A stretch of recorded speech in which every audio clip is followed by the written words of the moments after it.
श्रीमद् राघव विजय तेतराम। श्री राम।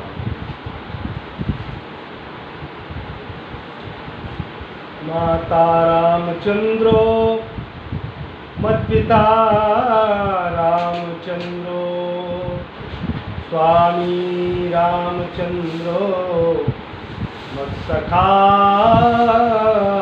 रामचंद्रो सर्वस्व में रामचंद्रो दयालु नार्यम जाने नार्यम जाने नैव जाने न जाने। भक्तराज श्री काकभुसुंडी जी, काकभुसुंडी जी का नाम सुना होगा, बड़े भक्त थे, कौवा के रूप में थे। उन्होंने गरुड़ जी को भगवत कथा सुनाई, कई बार जन्म दिया गया। जो चेतन का जड़ करई जड़ई करई चैतन्य। जो चेतन का जड़ करई जड़ई करई चैतन्य। अस समर्थ रघुराय कहीं भजई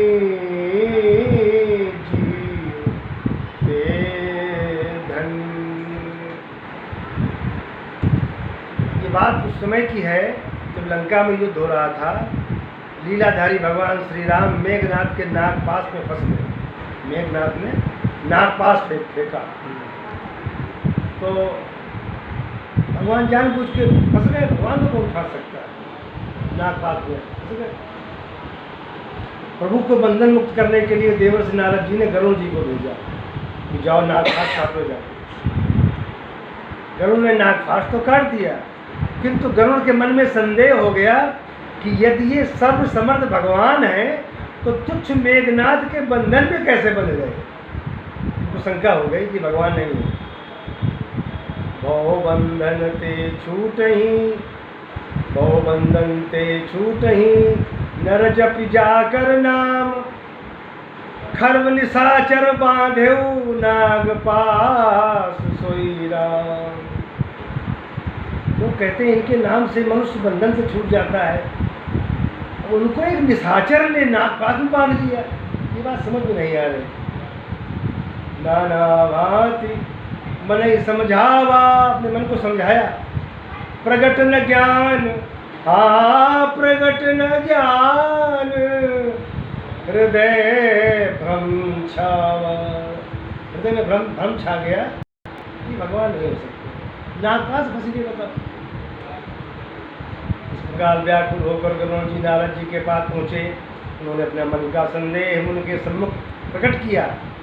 नारद जी ने भगवान राम की प्रबल माया की महिमा बताते हुए कहा, गरुड़ तुम्हारे हृदय में महामोह उत्पन्न हो गया है। अब तुम ब्रह्मा जी के पास जाओ, वो जो आज्ञा आदेश हो करो।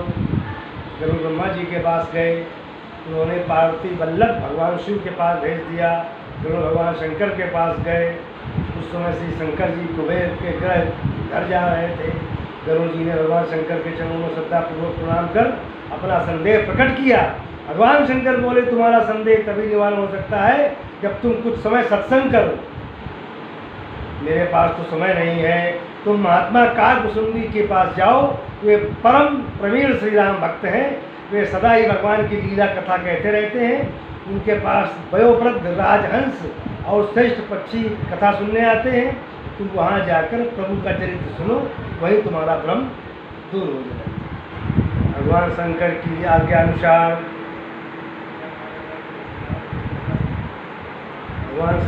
आज्ञानुसार गरुड़ जी नीलांचल पर काकभुसुंडी जी के पावन आश्रम में पहुँचे। काकभुसुंडी जी के आश्रम का ऐसा ही प्रभाव था कि वहाँ पहुँचते ही विष्णु महान गरुड़ का सारा संशय मिट गया। आश्रम का प्रभाव था कि जब काकभुसुंडी जी के आश्रम में गए तो आश्रम का प्रभाव था कि सारा भ्रम पहले ही मिट गया गरुड़ जी का। गरुड़ ने नाक फंस काटी थी ना।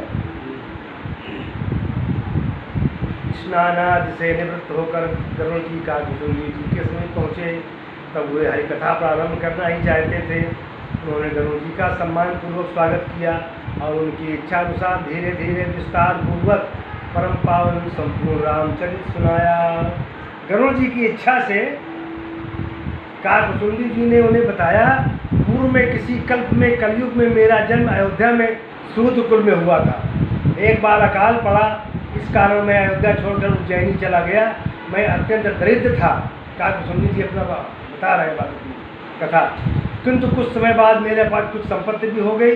वहाँ भगवान शंकर के उपासक परम साधु एक सरल ब्राह्मण रहते थे। उन्होंने कृपा पूर्वक मुझे शिव मंत्र की दीक्षा दे दी, शंकर जी का मंत्र दे दिया और मैं भगवान शंकर का भक्त था। किंतु राम कृष्ण के प्रति मेरे मन में बड़ी ईर्ष्या थी। शंकर जी सबसे बड़े हैं, राम कृष्ण जी नहीं।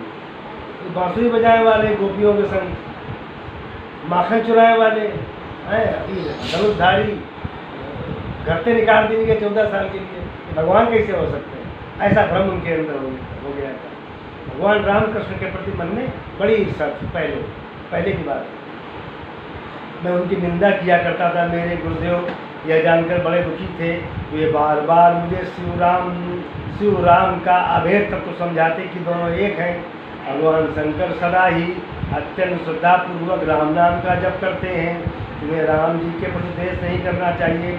इस प्रकार गुरु के बार बार समझाने पर भी मेरे मन पर कोई प्रभाव नहीं पड़ा।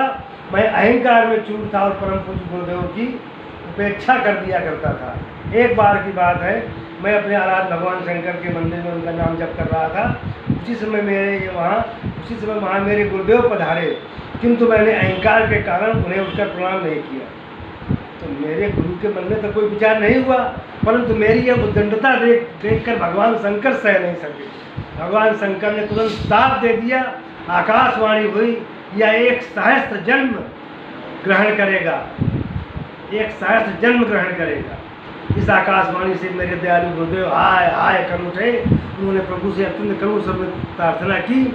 गुरुदेव की प्रार्थना से संतुष्ट होकर भगवान उमानाथ भगवान शिव ने कहा कि मेरा साप व्यर्थ नहीं जाएगा, इसे अधम योनियों में 1000 बार अवश्य जन्म लेना पड़ेगा, किंतु इसे जन्म और मृत्यु का कष्ट नहीं होगा।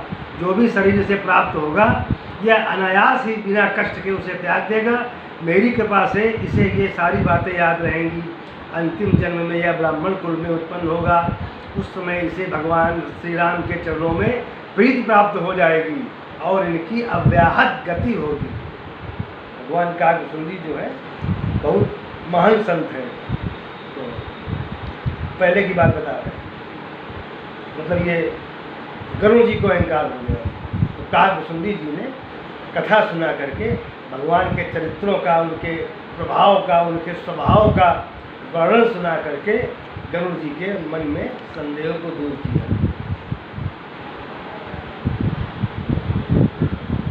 गुरु की आज्ञा पाकर मैं जिस ऋषि से पूछता वे ही निर्गुण निराकार सर्वव्यापक प्रभु का उपदेश देते, पर मुझे संतोष नहीं होता। मेरा हृदय तो त्रैलोक्य मोहन भक्त भयहारी श्री राघवेंद्र के दर्शनार्थ व्याकुल हो रहा था। इसी प्रकार मैं महर्षि लोमस के आश्रम में पहुंच गया और उनके चरणों में प्रणाम कर मैंने उनसे सगुण साकार प्रभु के दर्शन का उपाय पूछा। महर्षि लोमस ने मुझे अधिकारी ब्राह्मण बालक समझकर उपदेश देना प्रारंभ किया। वे निर्गुण निराकार ब्रह्म का प्रतिपादन करते, किंतु मैं उनका खंडन कर सगुण साकार का समर्थन करने लगा। महर्षि बार बार मुझे निर्गुण ब्रह्म को समझाने का प्रयत्न करते और मैं बार बार उसका खंडन कर सगुण साकार की प्राप्ति का मार्ग पूछता। मूर्ख कहीं का, लोमस ऋषि बोले। ऋषि क्रुद्ध हो गए। उन्होंने मुझे श्राप दिया, तू मेरे सत्य वचन पर विश्वास नहीं करता है, तर्क करता है, तुझे अपने पक्ष का दुराग्रह है, जा तुरंत कौवा बन जा। तो काकभुजुंडी जी कौवा बन गए। कौन बन गया? काकभुजुंडी जी आज भी कौवा है, कौवा का रूप मिल गया उनको, लेकिन बहुत बड़े संत हैं। मतलब उन्होंने गरुड़ को उपदेश, गरुड़ कौन है? भगवान विष्णु के वाहन, जिनके ऊपर चलते हैं भगवान विष्णु बैठ कर। तत्काल मेरा शरीर कौवे का हो गया, किंतु इसका मुझे तनिक भी क्लेश नहीं हुआ। मैंने अत्यंत आदरपूर्वक मुनि के चरणों में प्रणाम किया और उड़कर जाना ही चाहता था कि दयालु रोमस जी के हृदय में मुझ जैसे क्षमाशील ब्राह्मण बालक को साप देने पर पश्चाताप हुआ। उन्होंने अत्यंत स्नेह से मुझे बुलाया, अनेक प्रकार से मुझे प्रसन्न करते हुए उन्होंने मुझे भगवान श्री राम के बाल रूप का ध्यान तथा श्री राम मंत्र प्रदान किया। इतना ही नहीं, मेरे मस्तक पर अपना स्नेहमय करकमल फेरते हुए मुझे आशीर्वाद प्रदान हुआ, तुम्हारे हृदय में श्री राम भक्ति सदा बनी रहे, तुम्हें सदा श्री राम का प्यार मिले। मैं कृतार्थ हो गया। गुरु की आज्ञा पाकर मैंने उनके चरणों की वंदना की, फिर यहाँ आ गया। यहाँ रहते मुझे 27 कल्प व्यतीत हो गए। भगवान जब जब अवतार ग्रहण करते हैं तब तब मैं श्री राम की 5 वर्ष की आयु तक उनके भुवन मोहन रूप एवं अत्यंत दुर्लभ बाल लीला को देखा करता हूँ। जब भगवान राम बच्चे थे, जन्म होता है, भगवान का अवतार होता है, तो उनकी बाल स्वरूप होता है, तो काकभुसुंड जी पहुँच जाते हैं कौआ, भगवान राम के साथ खेलते हैं। भगवान राम की जो जूठन गिरती है मुँह से, वो उठा के खा लेते हैं और भगवान राम की लीला का परम आनंद लेते हैं। फिर उनके हृदय में उस स्वरूप को धारण कर इस आश्रम में लौट आता हूँ। यहाँ मैं सदा भगवान श्री राम का ध्यान जप एवं मानसिक पूजा के साथ नियमित रूप से प्रभु की लीला कथा कहता हूँ, जिसे श्रेष्ठ राजहंस आदरपूर्वक सुनते हैं। परम भक्त काकभुसुंड जी की महिमा का बखान किस प्रकार किया जाए। जहाँ जाने पर भगवान शंकर को विशेष आनंद प्राप्त हुआ था। भगवान शंकर ने स्वयं अपने मुखारबिंद से माता पार्वती से काकभुसुंडी जी के आश्रम का वर्णन करते हुए कहा था। क्या कहा भगवान शंकर ने पार्वती जी से, जब मैं जाई सो कौतुक देखा, जब मैं जाई कौतुक देखा, पुर उपजाया नंद विसेखा। जब मैं जाई सो कौतुक देखा, पुर उपजा आनंद विसेखा।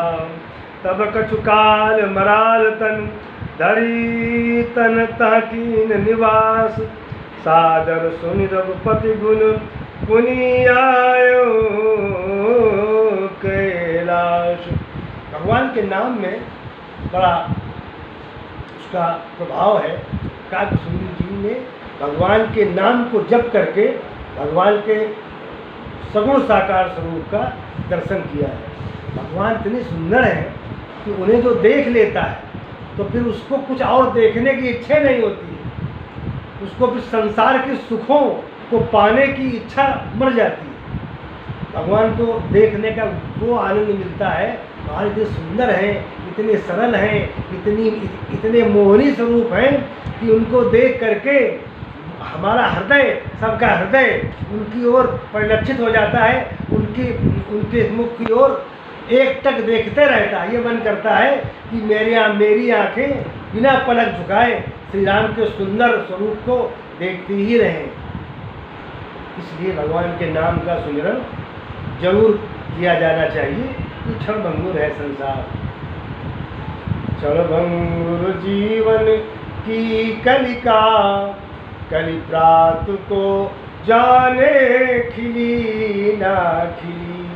मलयागिरि की सुच शीतल मंद, सुगंध समीर मिली ना मिली। कलिकाल कुठार लिए फिरता, तन नम्र से चोट झिली ना झिली। तन नम्र से चोट झिली ना झिली। भजले हरि नाम, भजले राम नाम, हरि रसना, रसना माने जीव, मुझे अंत समय में ही नींद आएगी। राम का नाम भज लो, पता नहीं मरते समय ये जिब्या हिले कि न हिले, तारी कैसी परिस्थिति हो। इसलिए पहले से ही भगवान के नाम का स्मरण, उनके स्वरूप का ध्यान, उनका चिंतन, उनका पूजन, उनका मनन हमेशा करना चाहिए और राम जी के हो जाना चाहिए। हम राम जी के राम जी हमारे हैं, हम राम जी के, राम जी हमारे हैं, उनके चरणों के प्यारे हैं, हम उनके चरणों के प्यारे हैं, हम राम जी के, राम जी हमारे हैं, हम राम जी के, राम जी हमारे हैं। बोलिए कागसुंदी भगवान की जय, बोलिए सियावर रामचंद्र की जय।